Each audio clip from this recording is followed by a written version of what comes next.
পশ্চিমবঙ্গ রাজ্য সনাতন ব্রাহ্মণ ট্রাস্টের উদ্যোগে অনুষ্ঠিত হল সভা এবং শীত বস্ত্র বিতরণ অনুষ্ঠান। পূর্ব মেদিনীপুর জেলার মেচেদায় পশ্চিমবঙ্গ রাজ্য সনাতন ব্রাহ্মণ ট্রাস্টের অফিস প্রাঙ্গণে বুধবার বিকেলে এই শীত বস্ত্র বিতরণ এবং একটি সভার আয়োজন করা হয়।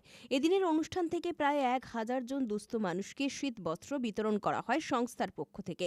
রাজ্য সনাতন ব্রাহ্মণ ট্রাস্টের একটি মহতী সভা, এই উদ্যোগের সভার শীতবস্ত্র দান কর্মসূচি দুস্থ ব্রাহ্মণ শুধু নয়, সকল পরিবারের আমরা ভারতবর্ষের একটা পরিবারের মাটি।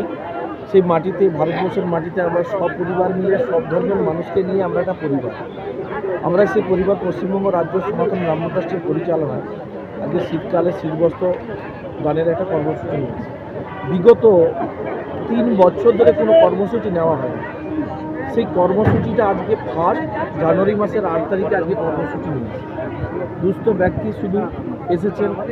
এছাড়া এই মঞ্চে উপস্থিত ছিলেন আমাদের সম্মানীয় রাজীব বন্দ্যোপাধ্যায়, উপস্থিত ছিলেন আমাদের আরও অনেক নেতৃত্ববর্গ, সিরাজদার সহ এলাকায় অনেক নেতৃত্ববর্গ ছিল।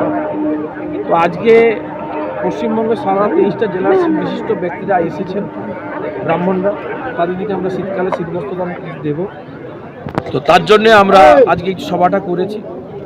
অনুষ্ঠানে উপস্থিত রাজ্যের প্রাক্তন মন্ত্রী রাজীব বন্দ্যোপাধ্যায় সহ অন্যান্যরা। তাদের পাশে থাকা দরকার মনে করি। আমাদের রাজ্যের মুখ্যমন্ত্রী মমতা ব্যানার্জি আছেন ওদের পাশে, আমরাও আছি। আমাদের এই প্রোগ্রামে রাজীব ব্যানার্জি এসেছিলেন মহাশয়, উনিও বলে গেছেন। আজকে আমাদের রাজ্যের সম্পাদক, সনাতন রাজ্য সম্পাদক সুরদা আছেন, উনি বলবেন।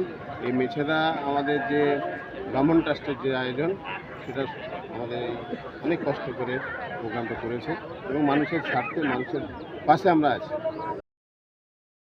পুলক বেরার রিপোর্ট, খবর BCBS।